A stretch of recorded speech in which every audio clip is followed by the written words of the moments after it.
The leader of opposition, SSENYONYI, came out to show how General Museveni, how the CDF, General Kainerugaba, does not know how things are done in the country.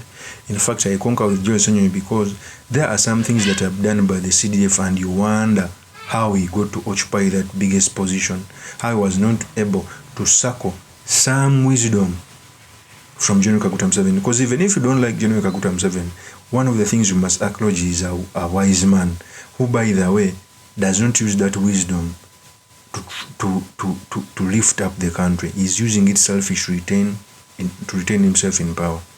Jason, you said these statements. The spoiled child, for that matter. You see the kind of things that he tweets. You cannot talk about discipline of the army, and you're shy to talk about some of those things. You know, that he will say, now I am going to kill so and so. Now I'm going to raid Nairobi. And then the father Bambi has got to go and apologize. You see, my son, forgive us. Then before long he's going after the US ambassador, all manner of things. Then he says, now I have this person in my basement. And true to it, he releases pictures of this person, Globert. He then raided Magere, assaulted the wife of Honorable Chagulanyi, they vandalized the house. And for him it seems like a game. I don't know, back then I used to watch some movies of serial killers, people who would really seeing people in pain. You're killing somebody but you're enjoying it, you film it and so on. I kept thinking, is this guy okay? So he puts all of this on film and then he releases the images. Honorable Chagulanyi's wife on the floor there, clearly assaulted, house property vandalized and so on. For him it's like a game. And this is the chief of defense forces. What do you expect the juniors to do? How do you expect that junior officer, that corporal, that sergeant, that when they land on an NUP supporter who is just holding a national flag, like the way Fred has wrapped it around his neck, that they want to beat up this person simply for holding the national flag, or that they're wearing a t-shirt of Honorable Chagulanyi? How do you expect that junior fellow not to beat up and clobber that fellow? Yet his commander is saying, I'm looking for Chagulanyi to kill him. That's where now the military has gotten to. I don't know if... That is SSENYONYI. And he's right. General Museveni has ever come out to ask forgiveness from the Kenyan counterparts when General MUHOOZI said he's going to capture Nairobi. General MUHOOZI has ever come out to comment about the war which was happening, I think, in Djibouti and Ethiopia. He has done a lot of things which have put our country on tenterhooks with the international community, by the way, which is bad because he's occupying a position that is endeared in a country. So in the course of this video, I've come to talk about the statements which are made by SSENYONYI, what means for our politics, and most importantly, the study materials you can learn from the politics of our nation. But before I do this, I want to let you know that if you're new to this channel, please subscribe. And if you're watching this video from a different platform, please head on to YouTube, type in Sula Mawagari. There's a lot of content of this nature. If geopolitics and economics is what you want, this will be definitely the right channel for you to subscribe to.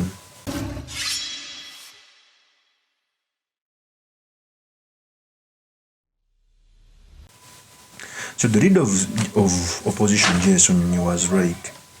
In fact, sometimes I don't even want to do videos on General Kainerugaba because it's also petty. It can come for you. Yet, in many of the cases, if you occupy a public office, expect criticism, ridicule. Sometimes criticism may be true or not, but you must have a thick skin. In fact, even General Museveni, is those who are around him who want to show that he's in power. If someone comes out to talk about him, they put him in jail. They want to show him that he works. But of course, one thing I acknowledge, General Museveni has not used his wisdom to sustain the country to its growth, because General Museveni knows the problem of our country which he has failed to solve. He's the same person who came out to say that the problem with African leaders is overstaying in power, and he has overstayed for 40 years. So it means that he knows the problem, just that he has been selfish for our country. Okay? If indeed he was not selfish, there is no reason as to why he will be seeking for re-election in 2026. After 40 years, there is nothing General Museveni is going to do that he failed to do in the last 40 years. In fact, he's undoing even what he used to stand for, the human rights. Now they abuse everyone.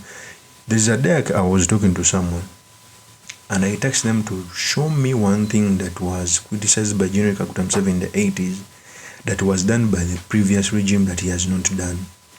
It's about forceful disappearances, they have happened. We used to have panda gali, we have drones. We used to have abductions, we have abductions. Vote, the reason why the 1980 war happened, it was because of poor handling of elections. It continues to happen. In fact, the more we continue like this, elections are going to become a mockery. That's why I even feel bad that we never went to court. At least we would have used that platform to, you never know, to put in a presidential election petition. Not putting it there was a mistake, and I will continue to say it was a mistake. Ronald Molding stood for almost 6 times. At the 5th time is when he got a ruling in his favor. But he used to say that, and I'm not saying that judiciary, I have a lot of faith in the judiciary, but not use that platform was a mistake. But also, people like Odongo Oto are now starting to become liberal. I don't know, every person who is out to be an MP from the opposition suddenly becomes liberal. He come out to say that Museveni should call Bobby Wine. He said this statement. I sympathize. I wish I was employed by National Unity Platform to be among the thinkers.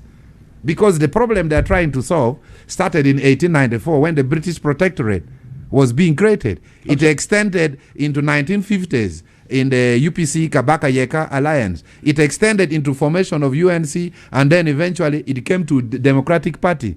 These are the same issues the issue started with Khedive Ismail. Yes, the Egyptian. Much earlier than so the point is, why have all coalition governments seemingly failed?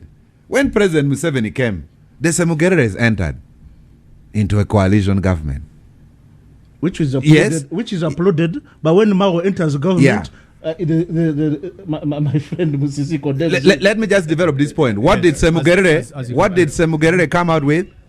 That is for a PhD thesis. Mao has joined the coalition government. What has he come with?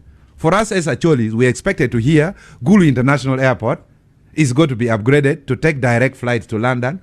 We want to hear that Moroto Road, passing through Moro, where Olanya Jacob was buried, is being tarmacked. So the negotiations that come out of these coalitions are personal. No. As actually, ask me, what are we benefiting from Mao being the Minister of Justice and Constitutional Affairs? Not lead vehicles. Honorable Mao is not here, but let me speak for him. Yeah. Honorable Mao has, if you look at the commodity chain process of OWC, it had been emphasizing crops, the non-oil, the crops that are mainly grown in Buganda and Western Uganda. It is Mao who has pushed for the agenda. You're now going to benefit from cocoa and coffee. No, you are just talking from us. The credit of operation wealth creation of introducing crops like coffee, for example, I'm the model farmer in Pade district, goes to General Salim Saleh. Big Talk on Next Radio, streaming on Afro Mobile. That is Odongo. First of all, there is no problem in political figures speaking, but on which matter? You cannot abduct, kill a person, then you call him to sit on the table. The only discussion we must have as a country is what happened in 2001, when the discussion was about transition from Moi, nothing else. The rightful transition that can steady first our country is when we have the talks to transit from the 40-year rule to a civilian rule. Other transition to sit on the table to share positions cannot yield any tangible thing for our country that is good.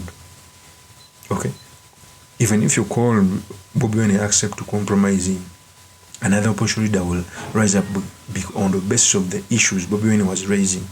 So even Odongo does not know what he's speaking about. The country needs talks for transition, not talks to share positions. Of course, it's my opinion. Many is truly Mr. Makindi, Kavya Sulaiman Magal. If you're new to this channel, please subscribe, like, and comment so that I can be motivated to do more of such videos.